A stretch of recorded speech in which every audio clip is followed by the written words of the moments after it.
I still remember the look on their faces the morning 12 semi-trucks rolled onto my pasture before sunrise. They stood behind their white vinyl fence with coffee mugs in their hands, staring at those diesel engines like someone had dropped a freight terminal in the middle of their postcard neighborhood. Funny thing is, none of that would have happened if they'd simply respected one old barn that never belonged to them. My name's Ethan Walker, and my family has worked the same stretch of land outside Ashford for nearly 80 years. My grandfather built that red barn himself after coming home from the war, using rough-cut oak from trees he cleared with nothing more than a crosscut saw and a stubborn streak that seemed to run through every man in our family. When I was a kid, I spent more afternoons inside that barn than I did inside the house. I learned how to sharpen blades on Grandpa's old workbench, how to change tractor belts, how to stack hay so it wouldn't collapse on your head. Every scratch on those wooden walls had a story behind it, and every tool hanging from those rusty nails reminded me of somebody who came before me. Life changed after my dad passed away.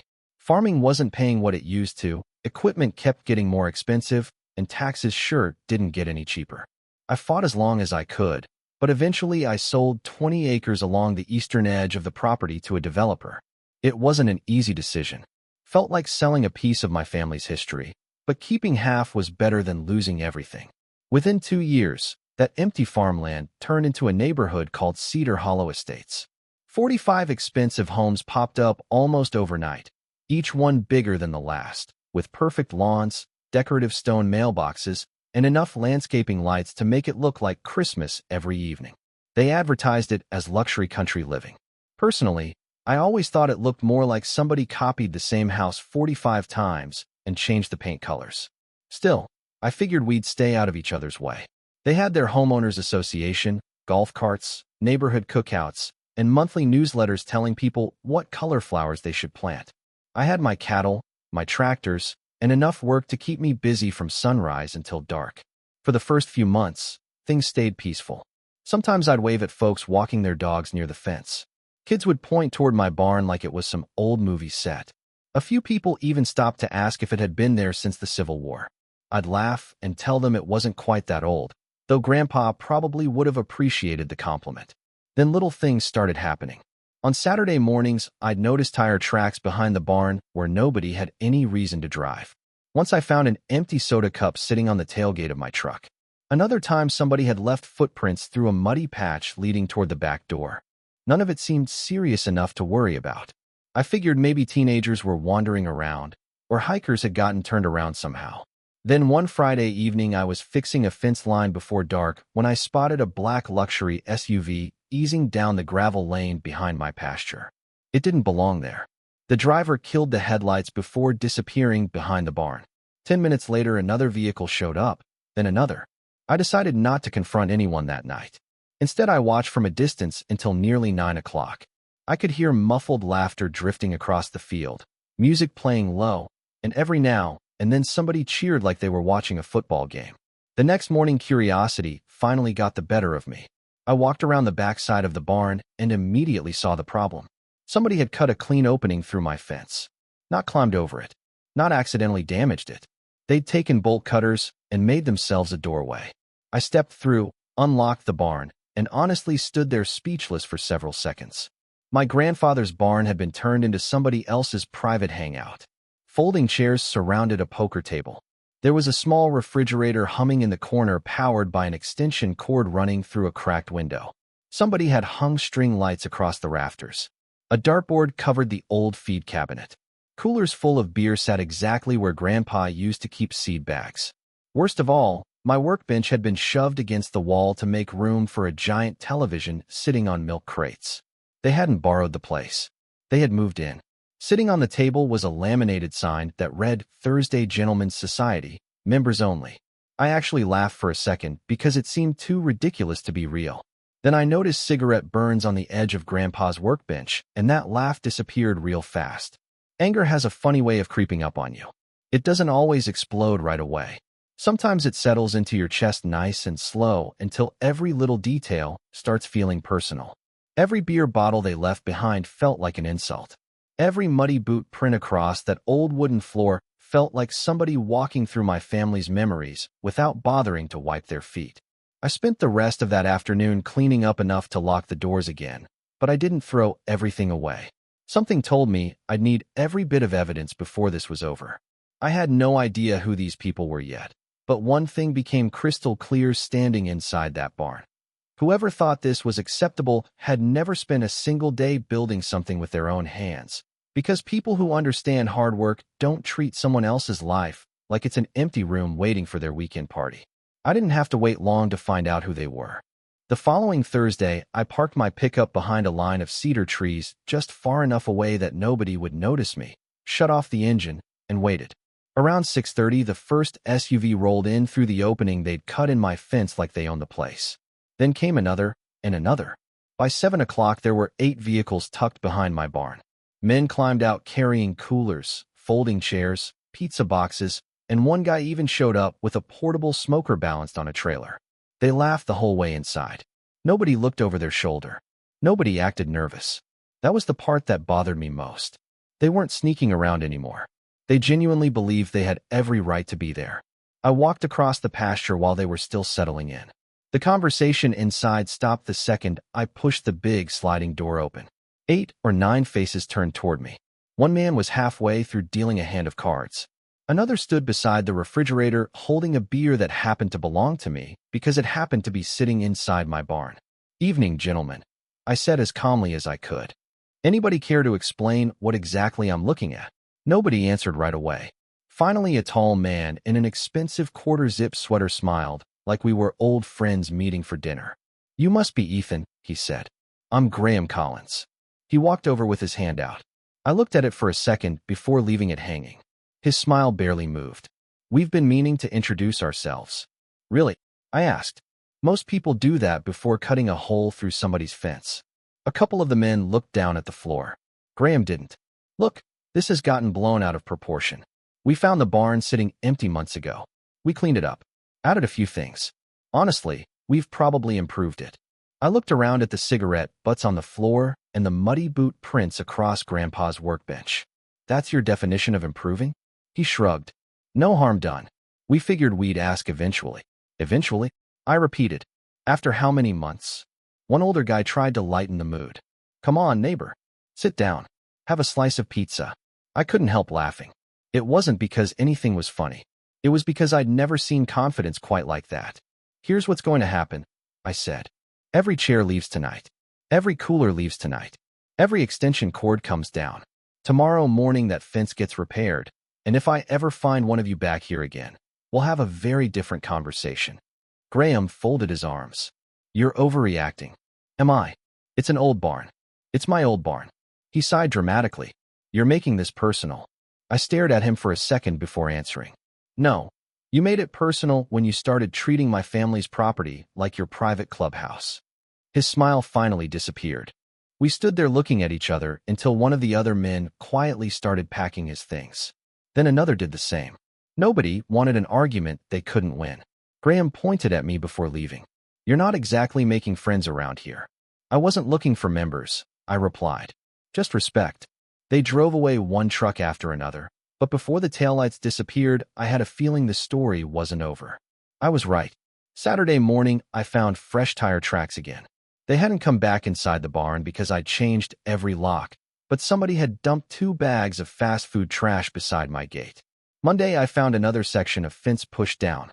Wednesday, somebody drove across my hay field, leaving deep ruts that took hours to repair. None of it was enough to prove who had done it, but I didn't believe in coincidences anymore.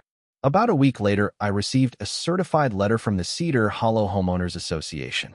According to the board, my farm equipment was creating an unpleasant visual experience for residents whose homes overlooked my property. They politely suggested I relocate several tractors and trailers farther away from the neighborhood fence. I read that letter 3 times before tossing it onto the kitchen table. They wanted me to reorganize a working farm because they didn't enjoy the view. Meanwhile, several of their residents had spent half a year drinking beer inside my barn. That afternoon, my neighbor, old Mr. Dawson, stopped by to borrow a chain. After I showed him the letter, he laughed so hard he had to lean against the truck. "City folks," he said. "They move next to a farm, then spend the rest of their lives trying to make it stop looking like one." We laughed together, But later that night, I couldn't stop thinking about it. Graham hadn't apologized. The HOA hadn't apologized. Instead, they had decided I was the problem because I refused to let them keep taking what wasn't theirs. That's when my frustration slowly turned into something else. Not revenge, not at first. More like clarity. I started looking at my property with different eyes. 20 acres. Flat ground. Easy access from the county highway less than a mile away. A wide gravel entrance built years ago for grain trucks. Plenty of room to maneuver large vehicles. A few days later, I was talking with a feed supplier who casually mentioned how hard it had become for truck drivers to find legal overnight parking. Half the lots are full before sunset, he complained. Drivers end up sleeping on highway ramps. I didn't say much, but something clicked in my head. That evening, I pulled out old maps of the property, zoning paperwork, and county land use records. Agricultural support activities, temporary commercial vehicle parking under certain conditions, access requirements, noise restrictions. I spent 2 days reading every page I could find because if I was going to do something, I wanted to know exactly where every legal line was drawn. By Friday afternoon, I had my answer. I wasn't imagining it. I wasn't exploiting a loophole. I could legally rent overnight parking spaces on a designated portion of my own land as long as I followed county regulations. I leaned back in my chair and smiled for the first time in weeks. Sometimes the best response isn't louder yelling or nastier arguments. Sometimes it's simply using your own property in a way the law already allows. The next Monday, I called a regional trucking company. Then another. Then another. I kept my offer simple. Safe overnight parking. Easy highway access. Fair price. Cash or electronic payment. No long-term contract. By Wednesday evening, the first dispatcher called back. "You serious?" he asked. "You really have room for 12 rigs?" "More than that," I answered. "Come take a look." He did. He liked what he saw. We shook hands beside my old cattle pasture, and as I watched his truck disappear down the road, I couldn't help thinking about Graham's last words. "You're not making friends around here." Maybe not, I thought, but I had a feeling I was about to make something a whole lot more valuable. The first truck rolled in just after sunset on a Tuesday. Then another. By midnight, there were 11 semis lined up across the back pasture, parked exactly where I'd marked each space with wooden stakes and reflective tape. The drivers were respectful, kept the engines idling only as long as necessary, paid before they left, and most of them thanked me for giving them a safe place to spend the night. One old driver named Hank even told me, "You've probably saved me from sleeping on the shoulder of the interstate." That stuck with me. I wasn't creating chaos. I was filling a need. Apparently, the folks over in Cedar Hollow saw it a little differently. It took less than 48 hours before my phone started ringing. First, it was Graham. "Have you lost your mind?" He barked before I could even say hello. "You're turning this place into a truck stop." I looked out the kitchen window at a driver checking the straps on his flatbed. "No," I answered calmly. "I'm renting parking spaces on my own property. You're destroying our neighborhood." Interesting choice of words, I said. I seem to remember someone saying my barn was just sitting there and I should be neighborly. He went quiet for a second. "This is different." "Is it?" I asked. "Because from where I'm standing, the only difference is that everyone using my land now has permission." He hung up without another word. Then the HOA president called. Then an attorney representing the association. They threatened complaints, lawsuits, emergency meetings, county inspections. Every conversation sounded more dramatic than the last. The funny part was that I had already spoken with the county before the first truck ever arrived. Every permit I needed had been reviewed. Every requirement had been met. Gravel had been reinforced, drainage inspected, and the parking area stayed well within the property boundaries. Every time someone accused me of doing something illegal, I simply replied, "Feel free to call the county." Eventually they did. 2 inspectors showed up one Thursday morning, walked the property with me for nearly an hour, checked measurements, reviewed paperwork, and before leaving, one of them smiled and said, "Looks like you've done your homework." The rumors inside Cedar Hollow only got worse after that. Some residents blamed Graham for starting the whole mess. Others blamed the HOA board for picking a fight with the wrong neighbor. A few even stopped by my mailbox to quietly apologize for what had happened, admitting they had never known about the secret meetings inside my barn. One woman looked genuinely embarrassed. "If I'd known they were using your property," she said, "I'd have told them to stop." I believed her. Not everyone in that neighborhood was the villain. Most had simply trusted the loudest voices. By the end of summer, for sale signs began popping up along the entrance road. I couldn't say the trucks were the only reason, but they certainly weren't helping anyone market peaceful country living. One afternoon, as I was collecting parking fees from a few drivers, a familiar luxury SUV pulled into my driveway. Graham climbed out looking nothing like the confident man who had once offered to throw me a few bucks for my own barn. His shoulders sagged. His smile was gone. He stood there quietly for a moment before speaking. "We're selling the house," he admitted. I nodded without saying anything. "The board wants to know, if we apologize, would you consider shutting this down?" I looked past him toward the line of trucks parked across the pasture, then over at the old red barn standing exactly where my grandfather had built it all those years ago. "You know," I said, "if you'd knocked on my door the first day and asked whether your group could meet in the barn once a month, I probably would have said yes. We might have grilled burgers together. We might have become friends." Graham lowered his eyes. "I know, but you never gave me the chance. You decided my property was yours to use, and when I asked you to stop, you laughed." He didn't argue because he couldn't. "This business," I continued, pointing toward the trucks, "helps drivers who need a safe place to stop, helps me keep the farm that's been in my family for generations, and it's completely legal. So no, I'm not shutting it down." He stood there another few seconds before quietly saying, "I guess we earned this." Then he turned around, climbed back into his SUV, and drove away for the last time. Sometimes people ask if I feel guilty about what happened to Cedar Hollow. Honestly, I don't enjoy seeing anyone lose money or move away unhappy.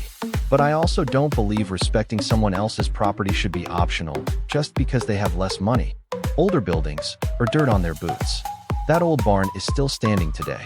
Grandpa's workbench is back where it belongs. The poker table is gone. The Christmas lights are gone. Every now and then, when the sun starts coming up and a row of truck drivers wave as they pull back onto the highway, I think Grandpa would have gotten a good laugh out of the whole thing. He used to tell me, "Son, never waste your energy getting even. Just make sure whatever you build stands on solid ground." Turns out he was right. I never took anything from those neighbors. I simply stopped letting them take something from me. Now I'm curious what you think. If you were in my position, would you have shut the parking business down after the apology, or would you have kept it running just like I did? Let me know in the comments because I have a feeling people are going to see this one very differently. And if you enjoyed the story, don't forget to like the video, subscribe to the channel, and share it with someone who's ever had a neighbor forget where the property line and basic respect actually begins.